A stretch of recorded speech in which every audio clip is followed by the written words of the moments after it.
El gobierno sirio cometió graves ejecuciones sobre parte de su población drusa al sur del país.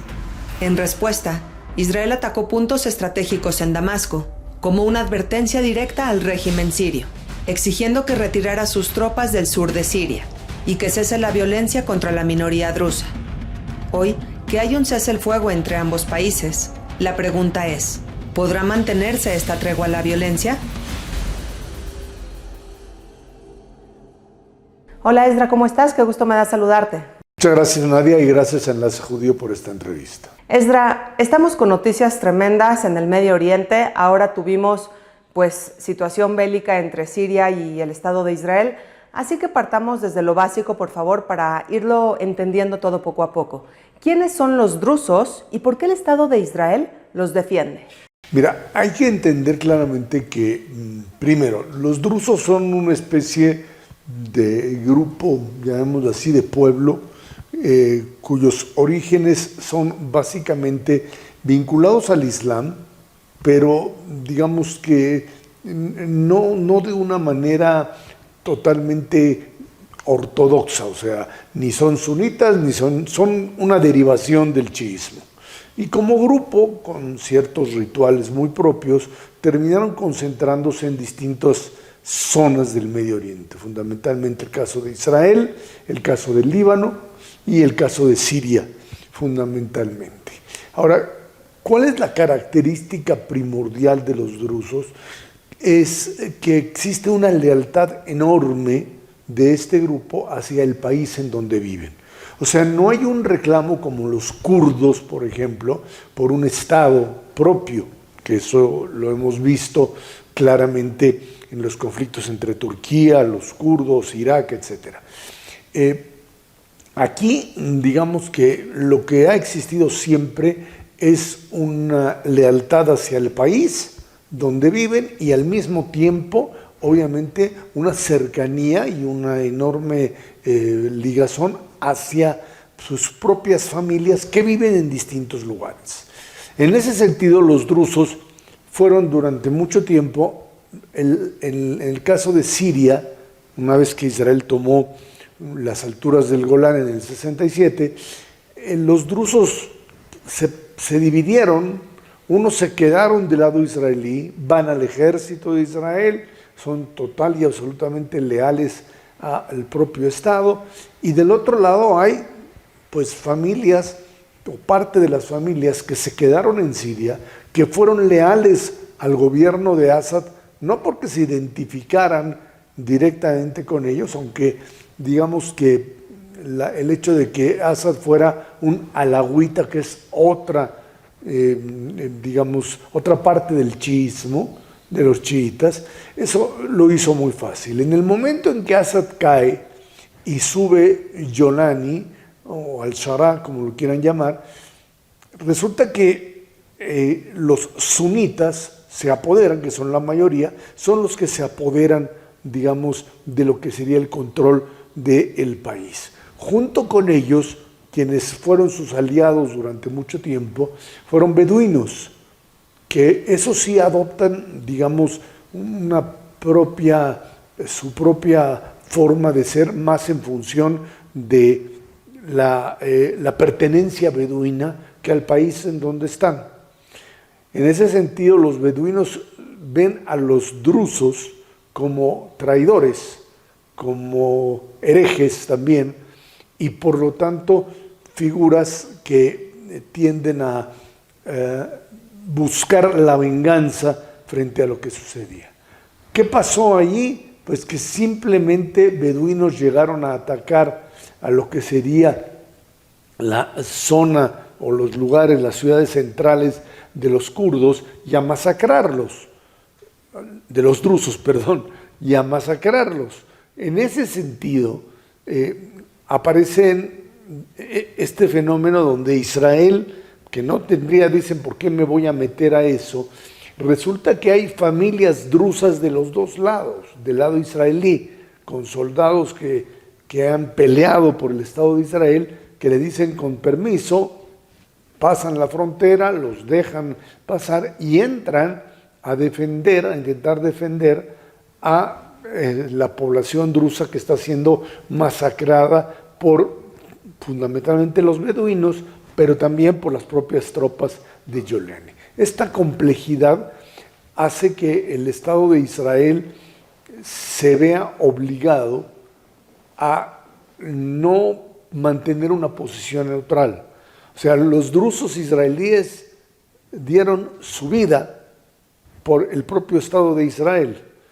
Y hoy lo que le dicen al gobierno israelí es: tengo a mi familia del otro lado. ¿Qué te pasaría a ti o qué harías tú si judíos en Líbano o en Siria o en donde fuera estuviesen siendo masacrados?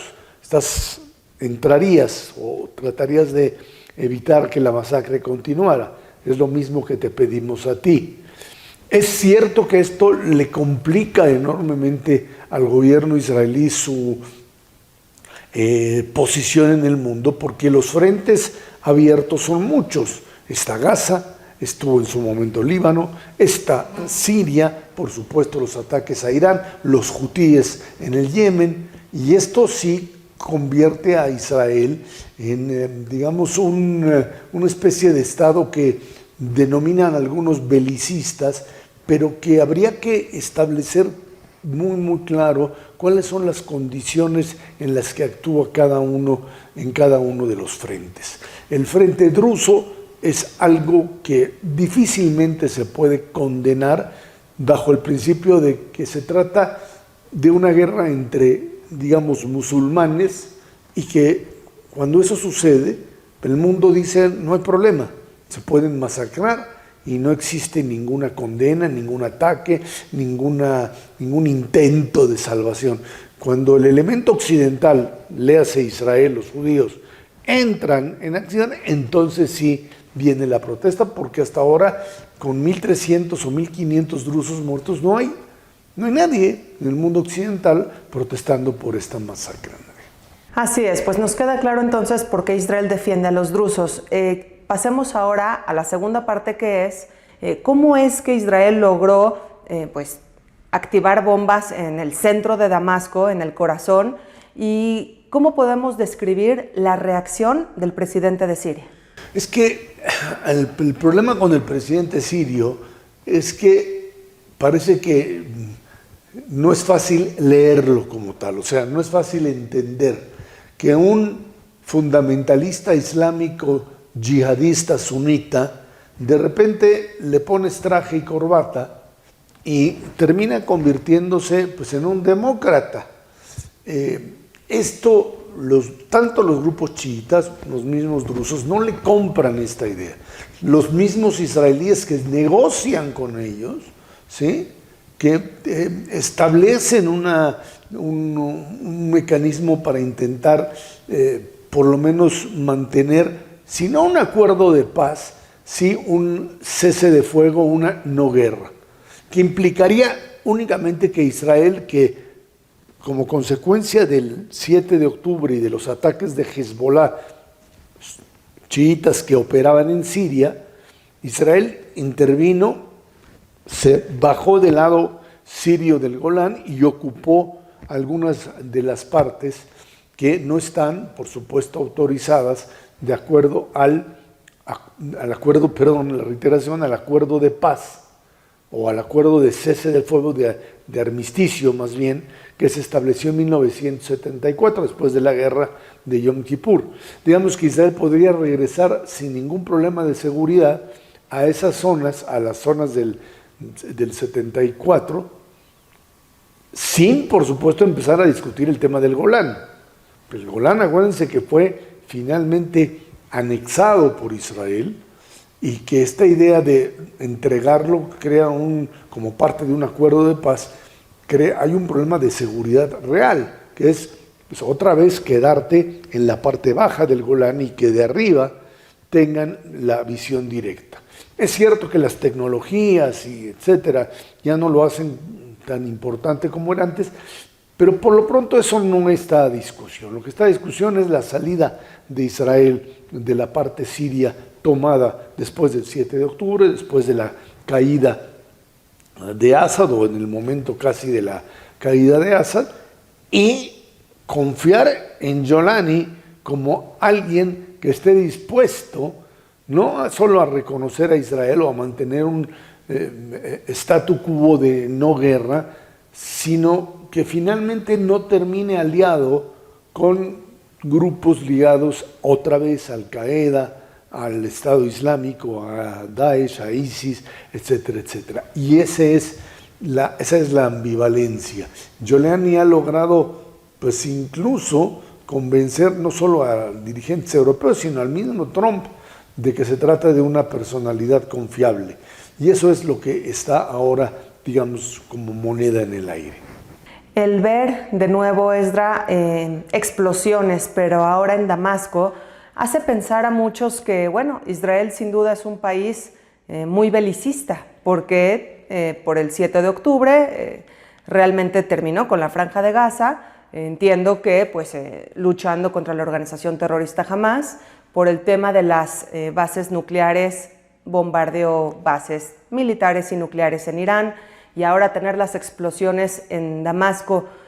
¿Podríamos decir que cada una de sus acciones están completamente justificadas o realmente Netanyahu está fuera de control? A ver, el tema de Netanyahu es, digamos que, aparte de todo esto. ¿Por qué razón? Porque es cierto que, por un lado, el mantener un conflicto permanente le permite a Netanyahu mantenerse en el poder, que es su único objetivo. Eso y no ser juzgado.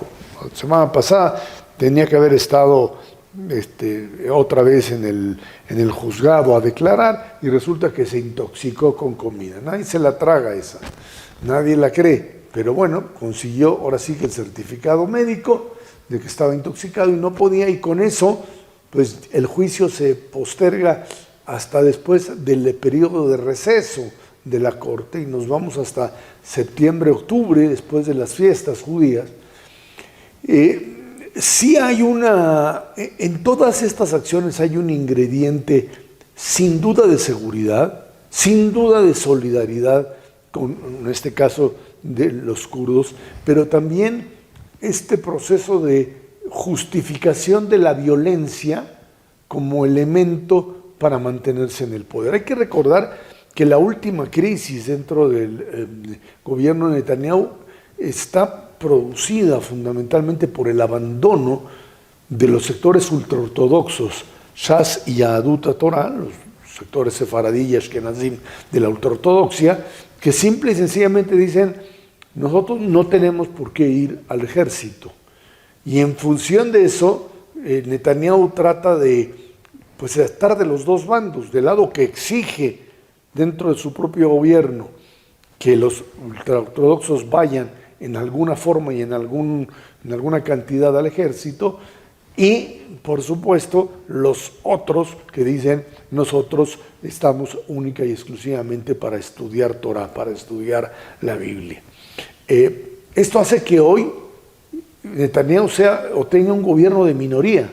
O sea, no lo pueden sacar, es muy difícil porque entran en receso, pero digamos que para octubre aquí tiene que haber algún tipo de jugada política que le permita recuperar a los sectores ultraortodoxos y con eso mantenerse lo más posible en el poder. A ver qué pasa con el sector del propio partido de Netanyahu, Likud, si está dispuesto a aceptar esas condiciones.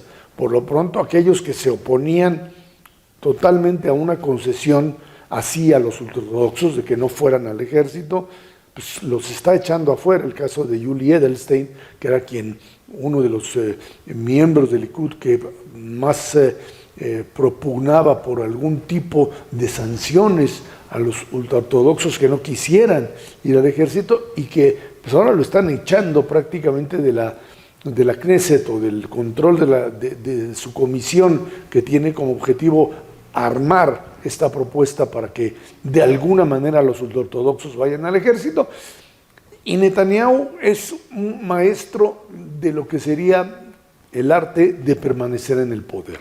Como se dice en México, de patear el bote, o sea, de aventar las cosas para adelante y luego resolver o no resolver y de esa manera mantenerse en el poder.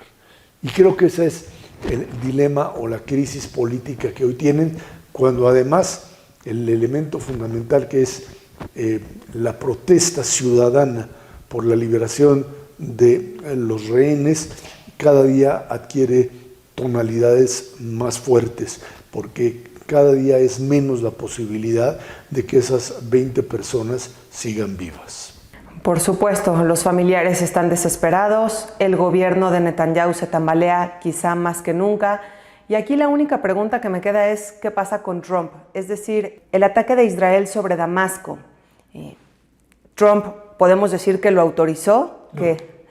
Pero no, estos son acciones israelíes. Trump, en la lógica trumpista, él es el que pone las fichas, digamos, del rompecabezas y las va manejando.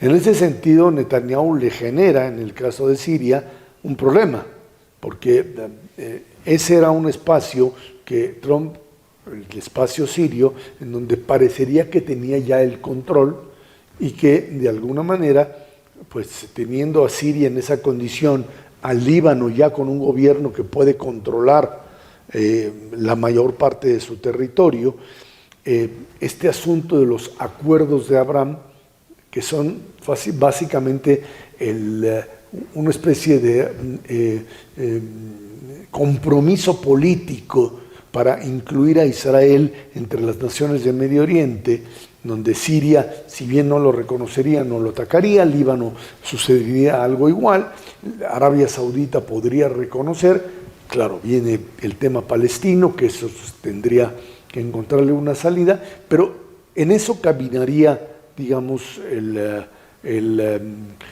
proyecto de Trump.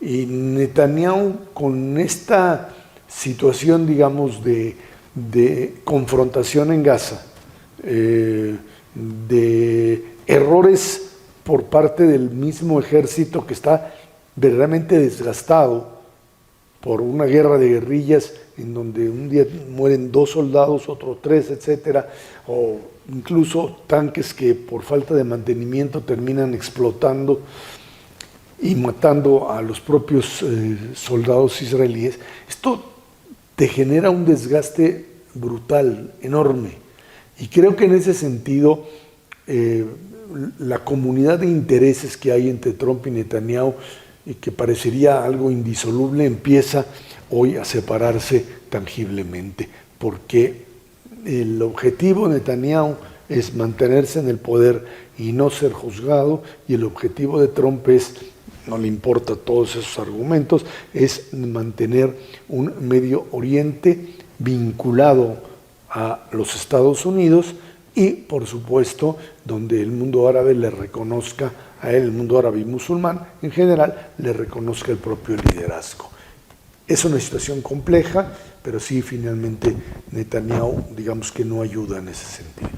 Bueno, pues si Netanyahu está actuando sin la autorización de Trump, pues ya estamos en otro nivel de relación. Esdra, te quiero agradecer muchísimo tu tiempo para esta entrevista y ojalá que el próximo encuentro entre tú y yo ya estemos con un Medio Oriente mucho más tranquilo. Gracias. Gracias a ti, Nadia, y gracias a Enlace Judío por esta plática. Gracias.